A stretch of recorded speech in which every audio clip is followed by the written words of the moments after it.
Karena saya punya moto itu satu masjid, satu barber. Awalnya saya kepikiran gimana barbershop itu punya masjid. Jadi semua keuntungannya untuk masjid.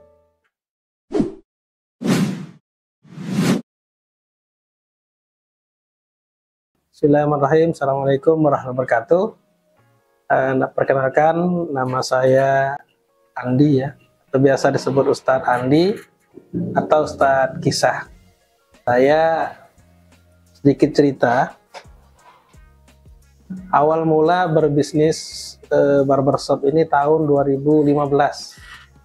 Walaupun sebelumnya saya sudah banyak bisnis, mulai dari pengiriman ikan asin antar kabupaten, supplier sabun di supermarket, dan banyak sekali yang lainnya.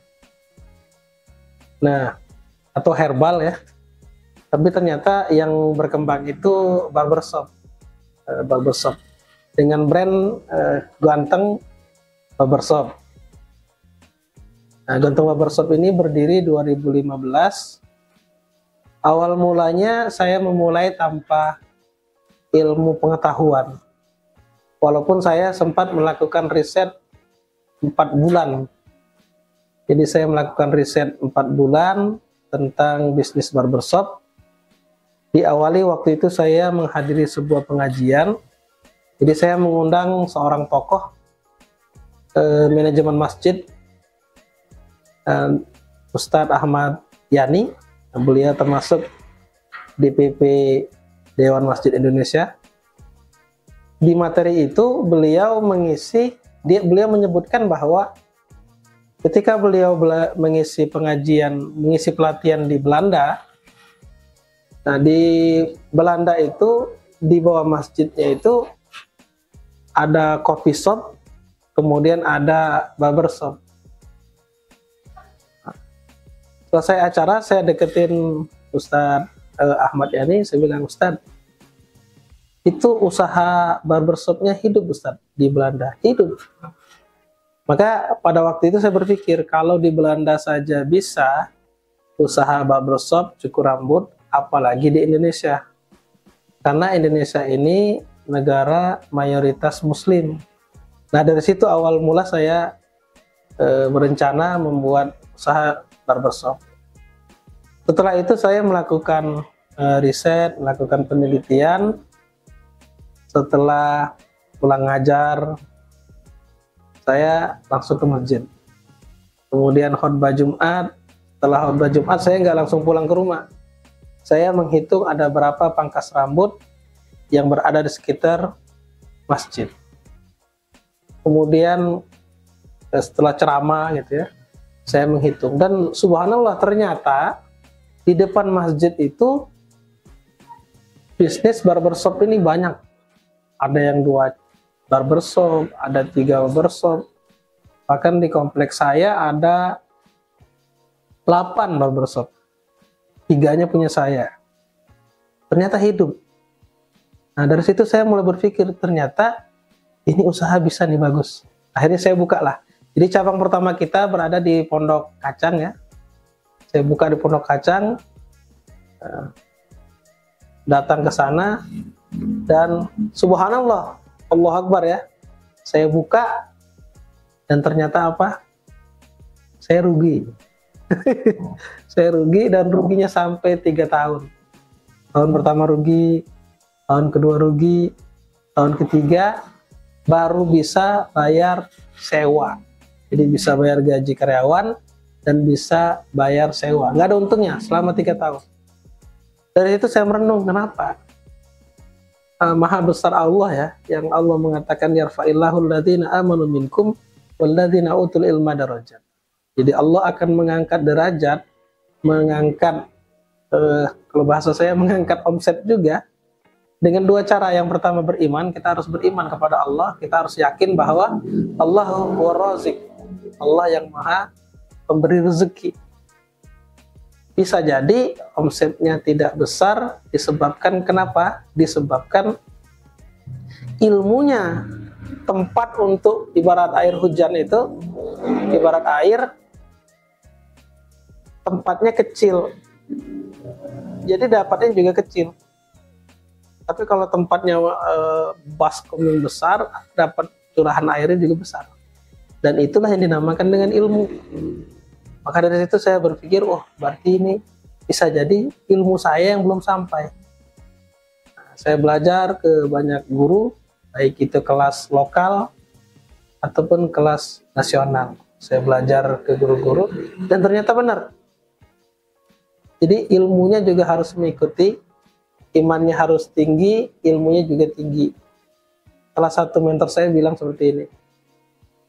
Ketika dari Mekah ke Madinah itu, kondisi Rasulullah dengan para sahabat itu jatuh miskin semuanya. Termasuk diantaranya Abdurrahman bin Auf. Tapi karena Abdurrahman bin Auf ini ada ilmu sadar kaya, kalau bahasa guru saya ilmu sadar kaya, diletakkan dimanapun Abdurrahman itu pasti sukses.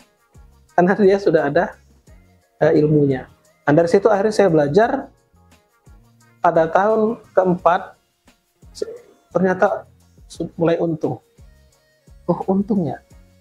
Pada tahun kelima lebih untung lagi, dan setelah itu saya baru buka banyak cabang. Nah benar, jadi harus seimbang antara iman, ilmu, tambah satu lagi plus pengalaman. Nah jadi tiga-tiganya harus seimbang. Jadi tantangan dari berbisnis ya, itu luar biasa. Pertama kali saya berbisnis di cukur rambut, itu banyak juga, bukan banyak, ada juga di antara para ustadz itu bilang gini, Ustadz, antum ngapain bisnis cukur rambut? Karena satu, antum nggak ngerti gitu, nggak ada ilmunya, nyukur nggak bisa semuanya kan gitu. Tapi menurut saya luar biasa ya. Jadi gini, stigma di masyarakat bahwa kalau ustadz itu bisnisnya travel umroh haji, terus akikah, terus herbal, Tibun Nabawi, terus apalagi itu, haji, travel umroh, akikah, herbal, ya muter-muter di situ, banyakkan ustadz ya. Atau mendirikan pesantren. Tapi saya sebenarnya melihat di barbershop ini, jadi ada sunnah ya. Sunnah itu di hari Jumat, makanya kita ada Jumat berkah. Nah, Jumat berkah. Di awalnya dulu saya gratiskan semuanya. Cuma ternyata merasa kurang agak segan saya dengan pangkas rambut sekitar. Nanti dikira menjatuhkan. Bahkan ada juga yang menelpon saya, jangan gratis cukur rambut. Saya bilang saya mau sedekah. Ya kalau mau sedekah yang lain, sedekah uang. Ya kalau sedekah uang ya beda lagi, nanti ada babnya saya bilang. Kalau ini kita emang mau gratis sedekah cukur. Nah tapi karena banyak kiri dan kanan yang nelpon, ada juga yang WA, akhirnya kita Jumat berkah, diskon luar biasa untuk kaum muslimin. Karena saya melihat ada sunnah di situ, sunnah cukur rambut di hari Jumat. Itu tantangan pertama. Jadi dari situ saja sudah ada tantangan, kiri dan kanan tidak boleh cukur rambut gratis di hari Jumat. Yang kedua tadi, banyak juga para ustadz bilang, ngapain ustadz bisnis cukur rambut? Lebih baik bisnis sekolah atau akikah dan lain sebagainya. Ditambah lagi saya tidak mengerti tentang bagaimana mencari yang bekerja, ya, tim yang hebat waktu itu. Nah, akhirnya saya belajar ilmu HRD gitu ya. Terus sekolah HRD, sekolah ilmu marketing, sekolah bisnis dan lain sebagainya. Jadi banyak pengalaman. Terus apalagi kendala ya? Tapi sebenarnya bagi saya sendiri itu bukan kendala sih, saya merasa biasa-biasa saja, nggak ada masalah. Jadi saya merasa enjoy aja. Apalagi dengan teman-teman yang tim saya yang nyukur. Itu saya kalau bisa lagi ngobrol malam itu nyantai aja, seneng aja saya. Seneng. Jadi sebenarnya nggak ada masalah sebenarnya, Ustaz. Tapi apa bisa jadi saya yang nggak tahu masalah atau gimana ya? Saya menikmati. Si nama ganteng sendiri, awal mulanya dulu namanya Sisir Andi. Karena saya nggak ngerti tentang barbershop. Sisir Andi banyak masukan sana sini, mana sisirnya katanya. Sisirnya mana gitu. Akhirnya saya pikir kasih nama ganteng aja. Nama ganteng itu biasa saja, akhirnya saya tambahin U jadi Guanteng. Guanteng Barbershop. Nah, akhirnya lama-kelamaan logonya semuanya berubah karena kita waktu itu mau mendaftarkan ke Haki, jadi sudah ada Hakinya, jadi akhirnya dinamain Guanteng Guanteng Barbershop Indonesia, itu YouTube-nya ya. Yang harus diperhatikan dalam usaha barber itu sebenarnya bukan cuma barber, semua bisnis yang pertama kali yang harus diperhatikan adalah tim yang hebat, tim yang solid. Nah, untuk dapat tim yang solid itu kesejahteraan dari para tim itu yang harus diperhatikan. Maka saya punya prinsip, nggak masalah saya keuntungannya kecil atau saya masih ada yang minus, tapi yang penting adalah karyawan saya, tim saya itu kehidupannya perutnya harus kenyang lah, kalau bahasa saya dia harus kenyang dan lain sebagainya. Nah itu manajemen barber ya. Kemudian bagaimana kita melayani pelanggan. Nah, di antaranya saya sering bilang ke teman-teman itu, ibtisa muka bi akhika sedekah. Senyummu kepada saudaramu itu adalah sedekah. Jadi sedekahnya juga harus ikhlas. Dengan apa? Dengan cara senyum. Nah, kita rekrut tim di Guanteng Barbershop. Saya mengadopsi ilmu pesantren, Ustaz. Jadi di pesantren itu kan ada ujian lisan, ya kan? Ada ujian praktek, gitu kan? Jadi tim saya yang masuk ke sini semuanya profesional. Jadi mereka harus dites dulu secara lisan, interview dari pengalaman, minimal pengalamannya 3 tahun. 3 tahun nyukur terus ya, jadi bukan 3 tahun ini berhenti terus nanti bulan ini kerja terus bulan berikut ini, jadi dia harus profesional 3 tahun nyukur terus. Saya nggak mau yang kerja, yang tim saya itu yang ecek-ecek, saya nggak mau, karena ini masalah rambut pelanggan ya. Jadi pelanggan itu di Indonesia itu rambut adalah mahkota, jadi kalau dia salah itu resikonya besar. Jadi yang profesional, yang sudah ahli. Setelah itu baru interview. Interviewnya itu sebenarnya mirip-mirip. Ada yang model di pesantren juga. Karena saya besar-besarnya di pesantren. Saya tanya umpamanya dari sholatnya dan lain sebagainya. Kemudian mengingatkan mereka. Jadi ini prinsipnya. Jika timnya solid, timnya hebat, timnya kuat, pelanggan pasti ramai, pasti. Nah itu. Tapi kalau di SOP-nya nggak jalan, maksud saya teman-temannya itu nggak hebat, bahkan ada yang sudah nyukur 7 tahun, 8 tahun di barber-barber yang besar, ya, barber yang bermerek, gitu. Saya nggak bisa sebutkan nama mereknya. Nah mereka kembali gabung ke Ganteng. Nah di situ. Jadi ada pertemuan mingguan. Pertemuan mingguan ini pengajian. Kadang saya kumpulkan setelah pengajian ngobrol biasa saja, ngobrol masalah mereka, masalah di lapangan, keluarga mereka semua. Karena nggak bagus juga kalau hanya membicarakan pekerjaan. Jadi harus tahu bagaimana keluarganya dan lain sebagainya. Pasar pelanggan di Ganteng untuk saat ini menengah ke bawah, tapi kita ke depan. Jadi kita ada 3 brand sebenarnya, 3 brand. Ada untuk yang kelas bawah itu pangkas rambut, untuk kelas menengah itu ganteng. Nah, nanti kelas yang atas ya, dengan tarif 50 sampai 150 itu ada brand sendiri. Karena memang ganteng itu brandnya memang di kepala pelanggan, itu menengah ke bawah. Nanti Mitra Dai diundang kalau ini, karena kita lagi tahap penyusunan apa namanya itu. Ini harus dihakikan dulu, nggak boleh disebut. Kalau sudah haki baru bisa disebut.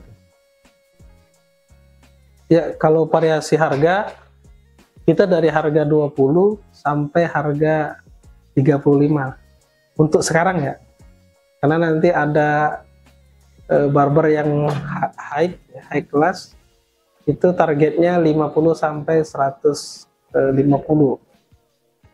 Maintenance, kalau untuk maintenance pertama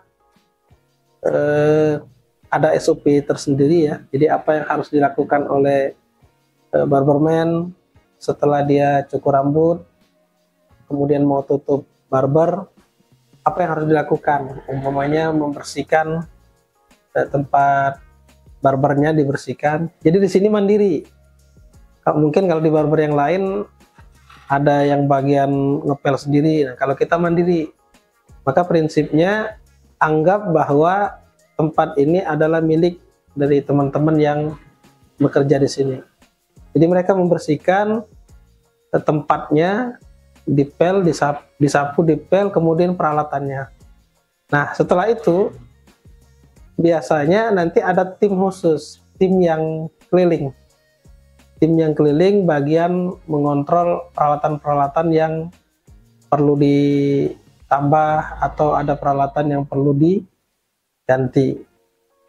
Kemudian ada alat tertentu ya, umpamanya clipper. Nah, alat clipper itu kita ada usianya. Jadi kalau usia sekian, maka baru diganti.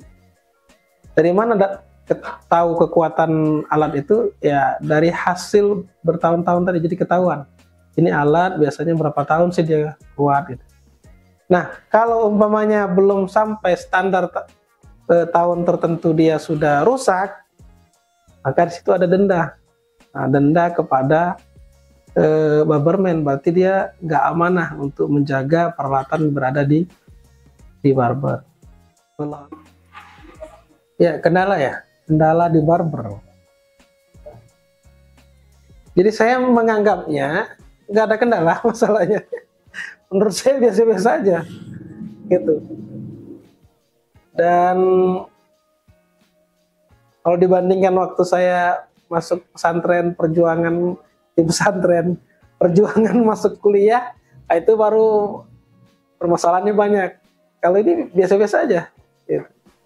Jadi mungkin saya membuat sistem itu ada dua. Pertama sistem di luar, kedua sistem di dalam. Nah, sistem di luar itu maksudnya apa? Ya mungkin seperti sistem laporan, CCTV dan lain sebagainya.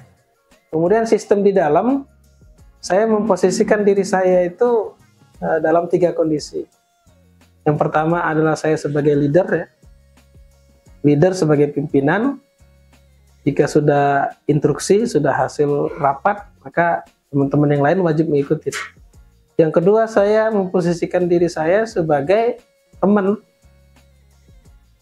Sebenarnya ngatur barbershop itu yang penting sering ngopi aja beres sebenarnya. Sering ngumpul, ngopi, ngobrol, masalah, udah beres itu aja. Nah, kemudian yang apa tadi? Pimpinan, kemudian ya teman ya, ngopi. Nggak harus membicarakan tentang pekerjaan, semua nggak harus. Tapi bagaimana menyentuh hati mereka, gitu. Keluarga gimana, anak gimana, jangan sampai ada masalah di keluarganya, pimpinannya cuek saja. Nah itu nanti akan jadi gunung es tuh. Ya. Kemudian yang berikutnya ya karena profesi saya ustadz, ya saya memposisikan daerah saya sebagai ustadz. Jadi sebenarnya 3, sebagai ustadz, sebagai pimpinan, sebagai teman. Itu. Kemudian di mutabaah ya, di mutabaah itu dievaluasi. Jadi evaluasi gimana pekerjaannya bagaimana, kenapa. Jadi kalau ramai, biasanya saya tanyain penyebab ramainya apa. Kalau sepi, ya udah pasti saya tanya juga, kenapa sepi gitu. Karena akhirnya dari situ saya tahu, di bulan-bulan tertentu nanti akan ramai, di bulan-bulan tertentu nanti akan sepi. Nah, akhirnya karena udah tahu, ya udah biasa aja, nggak ada masalah. Baik, untuk marketing sebenarnya idealnya itu ada dua, satu offline, satu online. Nah, kalau online itu umpamanya Facebook, kemudian Instagram, mau dia Instagram Ads atau Facebook Ads, gitu ya. Tapi saya lebih menekankan di marketing offline. Marketing offline itu MLM. MLM itu apa? MLM itu mulut ke mulut. Prinsipnya seperti ini, kalau satu orang kecewa, satu orang yang senang, dia akan berbicara kepada 10 temannya. Tapi kalau satu orang yang kecewa, dia akan berbicara kepada 50 temannya. Jadi dia lebih banyak. Nah, nanti bisa pakai voucher, ya, voucher, umpamanya voucher hari ayah umpamanya. Nah, nanti dikasih voucher, yang bawa voucher ya, umpamanya iklannya cukur barang ayah ya, cukur barang ayah, cukur 1 gratis 1 gitu. Dan lain sebagainya. Apa kelebihan Ganteng Barbershop dibanding barbershop yang lain? Sebenarnya saya melihat gini, kalau kata para ulama itu kita harus perhatian dengan tetangga kita, 40 rumah yang berada di depan, 40 rumah di belakang. Jadi tetangga itu definisinya 40 rumah di depan, 40 rumah di belakang, 40 rumah di samping kanan, 40 rumah di samping kiri. Betul gitu, Saudara? Nah, jadi biasanya saya harus dipastikan bahwa Ganteng itu harus bermanfaat untuk di sekitarnya. Contoh umpamanya masjid gitu. Ganteng harus bermanfaat untuk masjid itu. Mungkin pengurusnya, mungkin ada anak yatimnya, atau ada RT dan lain sebagainya. Nah itu. Walaupun kadang-kadang ditawarin umpamanya cukur gratis, banyak juga yang nggak mau gratis. Gitu. Umpamanya ada kegiatan sosial dan kegiatannya jelas, nah di situ biasanya umpamanya, jadi kita punya anak yatim ya, bekerja sama dengan masjid. Nah, Ganteng sering support di situ, sering support di sana. Kemudian saya juga punya rumah Quran gitu kan. Rumah Quran itu santrinya ada 80 orang. Ganteng ada ikut andil di sana. Supaya apa? Supaya berkah.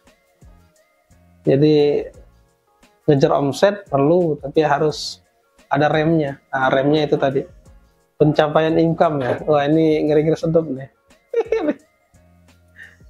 Jadi bagian saya itu fokusnya di dua kalau bagian saya. Karena kan nggak mungkin saya harus pegang semua. Saya itu yang senangnya di HRD, kemudian marketing, itu saya senang tuh. Nah, ilmu marketing ini saya gunakan juga dalam dakwah. Dalam dakwah, umpama saya gunakan itu, penting banget ilmu marketing. Kemudian satu lagi branding. Jadi kalau marketing itu umpamanya khotbah Jumat itu setahun Jumatnya ada 54 umpamanya gitu. Kemudian di setiap satu masjid itu umpamanya 2 kali. Nah, berarti kita harus kumpulkan data berapa puluh PKM masjid gitu, biar kejar itu. Nah, jadi sebenarnya bagian income ini, bagian keuangan itu ada bendaharanya, Ustaz. Ada bendaharanya, dan apa ya? Kalau saya nggak nanya nominalnya, cuma saya bilang ini ada masjid mau ngadain acara, ada nggak? Ada, yang penting gitu aja. Terus umpamanya ini ada kegiatan ini, ada nggak? Ada. Nah, cuma kalau di tempat ini, di barber yang ini, tadi barusan saya tanya ya, itu omsetnya 14 juta sebulan. 14 juta sebulan. Tinggal dikali aja berapa. Kalau penghasilan satu barber itu kan beda-beda ya, beda-beda, dan bisa turun naik juga. Ada yang 17 juta, ada yang 14 juta. Nah ini barber ini umurnya baru 1 tahun.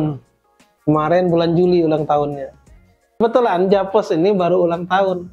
Dia ulang tahunnya berapa? 5 Juli kalau saya tidak salah. Nah, alhamdulillah lumayan ramai di sini. Nah, ramai itu biasanya banyak penyebabnya sih. Bisa jadi yang megangnya ya, pasti rezeki dari Allah Subhanahu wa taala, itu udah pasti. Nah, untuk cabang ini dia berkisar 14-an per bulan. Kalau apa namanya, cabang kita lumayan lah, lumayan banyak. Nanti insya Allah 3 bulan lagi Ganteng akan opening 3 cabang lagi. Besok saya presentasi di Bintaro, di masjid terbesar di Bintaro. Nah, mereka tertarik.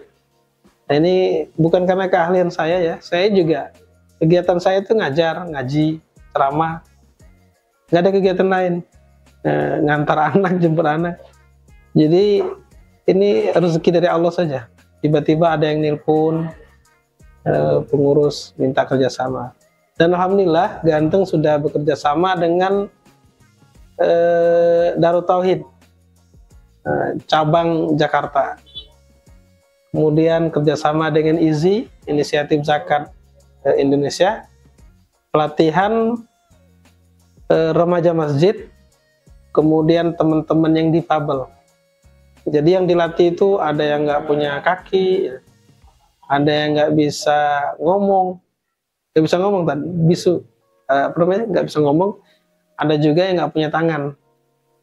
Nah, yang hebat bukan saya, yang hebat para pelatihnya, tapi yang stres pertama kali ya saya mikirin konsepnya. Jadi kita sudah ada alumni 100 lebih.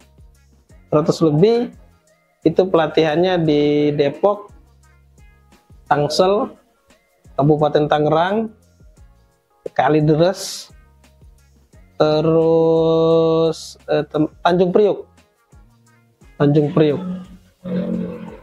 Dan yang paling sering ya pasti di pusat ya, di apa namanya, di Tangerang Kota. Jadi bagi teman-teman yang mungkin ya, yang mau belajar cukur, silakan, karena prospeknya luar biasa. Tapi kalau untuk ustadz-ustadz nggak usah belajar cukur, belajar bisnisnya saja. Jadi ustadz-ustadz itu sangat pantas kalau punya bisnis barbershop. Nah ini saya ngajak mitra dai, para ustadz itu sangat layak atau sangat pantas punya bisnis barbershop, karena dengan brand ustadznya itu, saya di awal-awal dulu banyak jamaah saya yang cukur rambut ngirim foto. Jadi dia cukur rambut terus kirim foto ke saya, Ustadz saya udah cukur, oh keren, saya bilang, masuk Ganteng, keluar ganteng banget, saya bilang gitu kan. Terus datang lagi semuanya. Nah, walaupun di akhir-akhir ini saya mikir Ganteng ini jadi saingan saya, Ganteng ini. Jadi ketika saya ngisi pengajian, banyak Pak Haji itu manggil saya bukan Ustadz Andi lagi, Ustadz Ganteng. Di awalnya saya agak GR juga, apa benar saya ganteng gitu. Ternyata kata Pak Haji itu kan Ustadz punya usaha barbershop Ganteng, Masya Allah. Jadi yang ganteng bukan saya, jadi Ganteng sudah jadi saingan saya. Makanya saya ganti brand Ustadz Kisah akhirnya. Baik, untuk teman-teman di Indonesia yang pengen bermitra, bisa hubungi mitra dai nih. Jadi nggak harus langsung ke saya, ke mitra dai, nanti presentasi dari sekian itu ke mitra dai. Dan banyak, saya memang seperti itu, kerjasama nggak harus langsung ke saya, bisa ke teman-teman yang yang lain. Insya Allah kita support ya, apalagi untuk kegiatan dakwah. Karena saya punya moto itu satu masjid, satu barber. Awalnya saya kepikiran gimana barbershop itu punya masjid. Jadi semua keuntungannya untuk masjid. Tapi ternyata kendala di lapangan banyak. Karena nggak semua pengurus masjid melek bisnis. Itu jadi agak repot di situ. Kemudian kalau ada teman-teman yang mau buka barbershop, yang minta dibimbing, ya, dimentorin, insya Allah saya siap. Karena sudah ada timnya semua. Ada tim yang, nah ini kita di barber school ganteng. Jadi yang belajar cukur juga di sini diajarin. Kemudian apa namanya, proposal bisnisnya juga kita udah siap. YouTube-nya ada ya. Kemudian apalagi bisnis plan, marketing, semuanya udah siap semua. Jadi ketika diskusi ngobrol, teman-teman akan terbayang bagaimana sih bisnis barbershop itu melalui proposal yang proposal bisnis dari barbershop ganteng itu sendiri. Nah, satu lagi ya mungkin ya. Jadi gini sebenarnya teman-teman, bisnis itu mudah. Menurut saya ternyata benar, guru-guru saya dulu bilang bisnis itu mudah. Tapi saya dulu sempat ngomong dari di belakang, bisnis itu sulit, saya bilang. Ternyata mudah, asalkan ada mentornya. Nah, benar itu. Bisnis itu mudah, asalkan ada yang membimbing, yang memang menguasai dalam bidang tersebut. Wallahu a'lam bishawab. Nah, jangan lupa teman-teman subscribe channel Mitra Dai Indonesia, biar makin berkah. Assalamualaikum warahmatullahi wabarakatuh.